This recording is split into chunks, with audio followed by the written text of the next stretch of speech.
Next phylum है Echinodermata.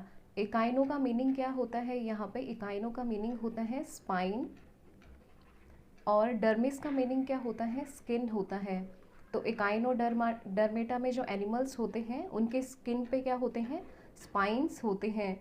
Echinodermata में spiny skinned animals होते हैं। और इनके हैबिटेट की बात करें तो ये क्या होते हैं, एक्सक्लूसिवली मैराइन होते हैं, मतलब ये सिर्फ मैराइन वाटर में पाए जाते हैं।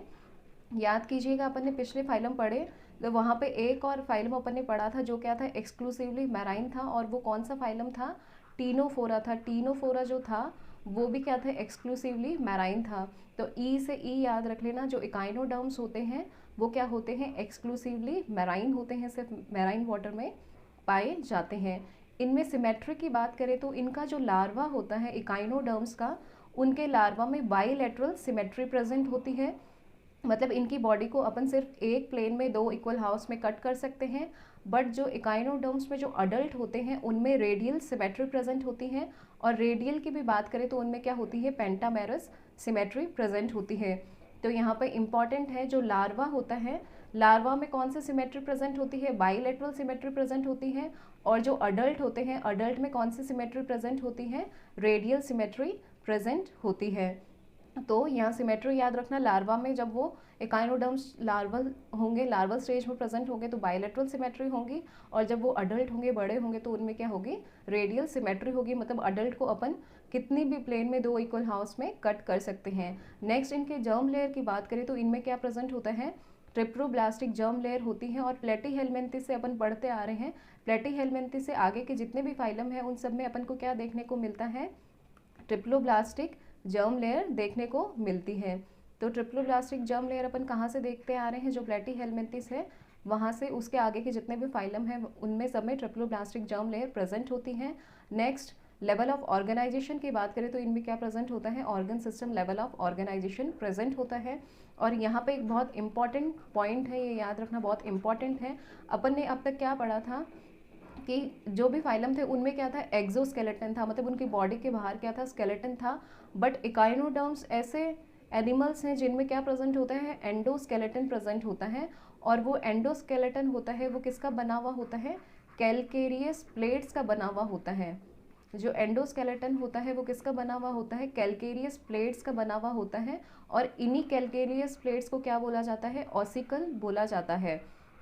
मतलब इकाइनोडर्म्स में अपन क्या देख रहे हैं यहाँ पे, इकाइनोडर्म्स की अगर अपन बात करें तो इकाइनोडर्म्स में अपन क्या देख रहे हैं, इकाइनोडर्म्स में अपन को एक्सोस्केलेटन भी देखने को मिला।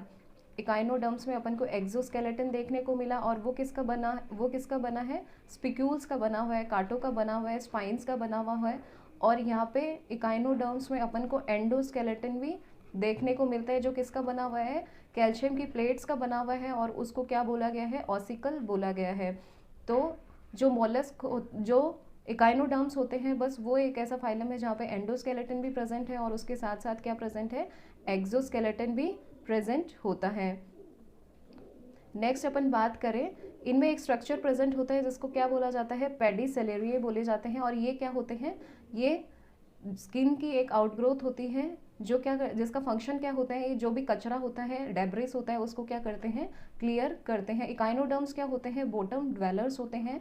मोस्टली जो इकाइनोडर्म्स होते हैं वो क्या होते हैं, बॉटम ड्वेलर्स होते हैं, मतलब जो मैराइन वाटर होता है, सी वाटर होता है, वहाँ पे बॉटम में रहते हैं। तो इनके ऊपर जो डेब्रिस जमा हो जाता है उसको ये क्लियर करते हैं किसकी हेल्प से, with the help of a structure known as pedicellariae. तो ये याद रखना, ये भी इम्पॉर्टेंट है। नेक्स्ट इनकी बात करें तो इनमें क्या होता है, वाटर वेस्कुलर सिस्टम होता है जिसको क्या बोला गया है, एम्बुलेक्रल सिस्टम भी बोला गया है। इनके एम्बुलेक्रल सिस्टम का अपन स्ट्रक्चर देखते हैं थोड़ा सा।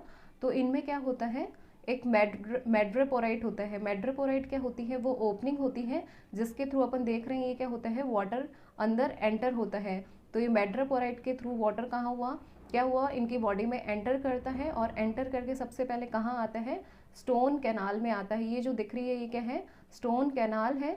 स्टोन कैनाल के बाद में कहाँ आता है, रिंग कैनाल में आता है। ये जो रिंग कैनाल, माउथ यहाँ क्या होता है, माउथ होता है, माउथ को जो सराउंड करती है वो कौन सी रिंग होती है, वो कौन सी कैनाल होती है, रिंग कैनाल होती है। फिर रिंग कैनाल के बाद में पानी कहाँ जाता है, रेडियल कैनाल में जाता है।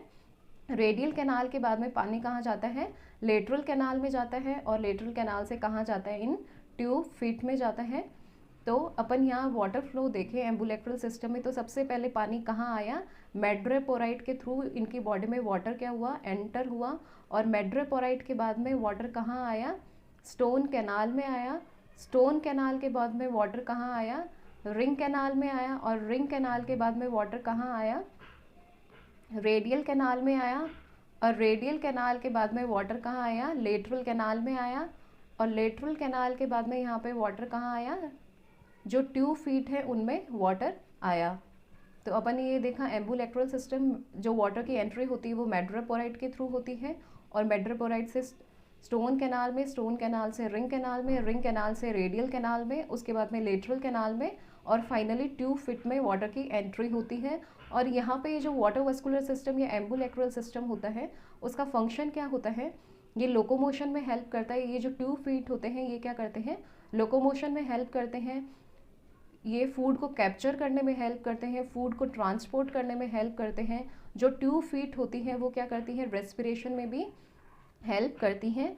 रेस्पिरेशन के साथ साथ एक्सक्रीशन भी इनका किसके थ्रू होता है, इसी वाटर वेस्कुलर सिस्टम के थ्रू होता है। इनमें कोई स्पेसिफिक एक्सक्रीटरी ऑर्गन या एक्सक्रीटरी सिस्टम जो होता है वो क्या होता है, एब्सेंट होता है, क्योंकि इनमें जो भी एक्सक्रीशन होगा वो इसी वाटर वेस्कुलर सिस्टम के थ्रू होगा, और जो भी सर्कुलेशन होगा वो भी किसके थ्रू होगा, वाटर वेस्कुलर सिस्टम के थ्रू होगा। नेक्स्ट बात करते हैं इनमें रेस्पिरेशन। इनमें रेस्पिरेशन किसके थ्रू होता है, डिफरेंट डिफरेंट एनिमल्स में डिफरेंट डिफरेंट स्ट्रक्चर्स हैं। जैसे गिल्स की अगर अपन बात करें तो यहाँ पे जो गिल्स होते हैं एकाइनोडर्म्स में, उनको क्या बोला जाता है, डर्मल ब्रैंके बोले जाते हैं। और ये डर्मल ब्रैंके इंपॉर्टेंट हैं। डर्मल ब्रैंके क्या होते हैं, ये गिल्स होते हैं, और ये डर्मल ब्रैंके किस में प्रेजेंट होते हैं, स्टार फिश में प्रेजेंट होते हैं। ये बहुत इंपॉर्टेंट है, याद रखना। जो डर्मल ब्रैंके होते हैं वो क्या होते हैं, गिल्स होते हैं, और कहाँ प्रेजेंट होते हैं, स्टार फिश में प्रेजेंट होते हैं। स्टार फिश में जो रेस्पिरेशन होगा वो किसके थ्रू होगा, डर्मल ब्रैंके के थ्रू होगा। नेक्स्ट अब अपन बात करें ब्रिटल स्टार की, तो ब्रिटल स्टार में जो रेस्पिरेशन होता है वो किसके थ्रू होता है, जेनाइटल बर्से के थ्रू होता है। नेक्स्ट सी अर्चिन की बात करें तो सी अर्चिन में जो रेस्पिरेशन होगा वो भी गिल्स के थ्रू होगा, और उन गिल्स को अपन क्या बोलते हैं, पेरिस्टोमियल गिल्स बोलते हैं। नेक्स्ट सी कुकुम्बर्स की बात करें तो सी कुकुम्बर्स में जो रेस्पिरेशन होता है वो किसके थ्रू होता है, क्लोएकल ट्रीज के थ्रू होता है। तो यहाँ पे सबसे इंपॉर्टेंट डर्मल ब्रैंकी हैं जो कि स्टारफिश में प्रेजेंट होते हैं, ब्रिटल स्टार में जेनाइटल बर्से प्रेजेंट होते हैं, सी अर्चिन में पेरिस्टोमियल गिल्स प्रेजेंट होते हैं, और सी कुकुम्बर्स में क्लोएकल ट्रीज प्रेजेंट होते हैं। नेक्स्ट डाइजेस्टिव ट्रैक्ट की बात करें तो इनमें डाइजेस्टिव ट्रैक्ट क्या होता है, कंप्लीट होता है। बट ब्रिटल स्टार की बात करें, इंपॉर्टेंट है, एक्सेप्शन है यहाँ पे, ब्रिटल स्टार में जो डाइजेस्टिव ट्रैक्ट होगा वो कैसा होगा, इनकम्प्लीट होगा। डाइजेस्टिव ट्रैक्ट ब्रिटल स्टार की बात करें तो उसमें ब्रिटल स्टार में डाइजेस्टिव ट्रैक्ट क्या होता है, इनकम्प्लीट होता है। नेक्स्ट इनमें माउथ की बात करें तो इनमें माउथ कहाँ प्रेजेंट होता है, वेंट्रल साइड में प्रेजेंट होता है, मतलब नीचे की तरफ प्रेजेंट होता है, और एनस जो होता है वो डोर्सल साइड में प्रेजेंट होता है, ऊपर की तरफ प्रेजेंट होता है, और इनमें कोई भी डिस्टिंक्ट हेड प्रेजेंट नहीं होता। अपन ने अब तक पिछले फाइलों में देखा था धीरे धीरे क्या होता है, सेपलाइजेशन शुरू होता है और उसके बाद में डिस्टिंक्ट हेड प्रेजेंट होता है। बट इकाइनोडर्म्स की बात करें तो इकाइनोडर्म्स में जो हेड होता है वो क्या होता है, एब्सेंट होता है। माउथ नीचे की तरफ प्रेजेंट होता है और एनएस ऊपर की तरफ प्रेजेंट होता है, मतलब एनएस कहाँ प्रेजेंट होगा, डोर्सली प्रेजेंट होगा। सर्कुलेटरी सिस्टम की अगर अपन बात करें तो इनमें open type of circulatory system होता है, और जो सर्कुलेटरी सिस्टम होता है वो क्या होता है, रेड्यूस्ड होता है, मतलब यहाँ पे हार्ट जो होगा वो एब्सेंट होगा। नेक्स्ट इनमें सेक्स की बात करें तो इनमें क्या होते हैं, सेपरेट सेक्स प्रेजेंट होते हैं, मतलब मेल अलग होता है और फीमेल अलग होती है। नेक्स्ट फर्टिलाइजेशन की बात करें तो इनमें जो फर्टिलाइजेशन होता है वो बॉडी के बाहर होता है, मतलब एक्सटर्नल होता है। नेक्स्ट डेवलपमेंट की बात करें तो इनमें इनडायरेक्ट डेवलपमेंट होता है, मतलब लार्वा प्रेजेंट होते हैं। अपन को स्टारफिश का लार्वा याद रखना है, जो बाइपिनेरिया लार्वा होता है वो किसका लार्वा है, स्टारफिश का है।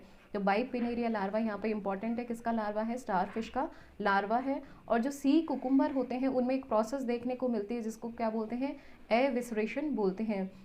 सी कुकुम्बर में क्या देखने को मिलता है, ई विसरेशन देखने को मिलता है। और ई विसरेशन क्या होता है, इसमें जब भी एनिमी को सी कुकुम्बर देखता है तो अपने इंटरनल ऑर्गन्स जो होते हैं उनको ये क्या कर देता है, बाहर एमिट कर देता है, बाहर क्या कर देता है, ये इंटरनल ऑर्गन्स को बाहर वॉमिट कर देता है, और इसी प्रोसेस को क्या बोलते हैं, ई विसरेशन बोलते हैं। नेक्स्ट बात करें इकाइनोडर्म्स की, तो इकाइनोडर्म्स कुछ फीचर्स में कॉर्डेट को रिजेंबल करते हैं। ये क्या होते हैं, ड्यूटेरोस्टोम्स होते हैं, और उसके साथ साथ ये इनमें क्या होता है, एंटेरो सिलोम प्रेजेंट होता है। अब तक अपन ने क्या देखा था, साइजोसिलोम प्रेजेंट था, और इकाइनोडर्म्स से आगे के जितने भी एनिमल्स होते हैं उन सब में क्या प्रेजेंट होता है, एंट्रोसिलोम प्रेजेंट होता है। ई से ई याद रख लेना, इकाइनोडर्म से क्या शुरू हो जाता है, एंट्रोसिलोम प्रेजेंट हो जाता है, और इनमें ये क्या होते हैं, ड्यूटेरोस्टोमिक होते हैं।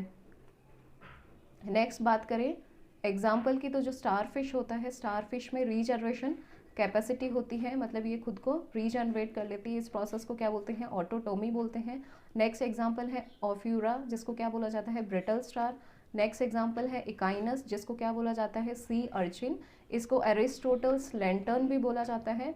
इसमें एक मैस्टिकेटिंग apparatus भी प्रेजेंट होता है। नेक्स्ट बात करें सी लिली की, तो सी लिली किसको बोला जाता है, एंटीडोन को बोला जाता है। ये एनसीईआरटी का डायग्राम है, इसमें इकाइनोडर्म्स के एग्जाम्पल दे रखे हैं। एस्टियरेसिस मतलब स्टार फिश, और उसके बाद में है ऑफ्यूरा, जिसको क्या बोला जाता है, ब्रिटल स्टार। ये किसका डायग्राम है, ब्रिटल स्टार का, जिसको क्या बोला जाता है, ऑफ्यूरा बोला जाता है।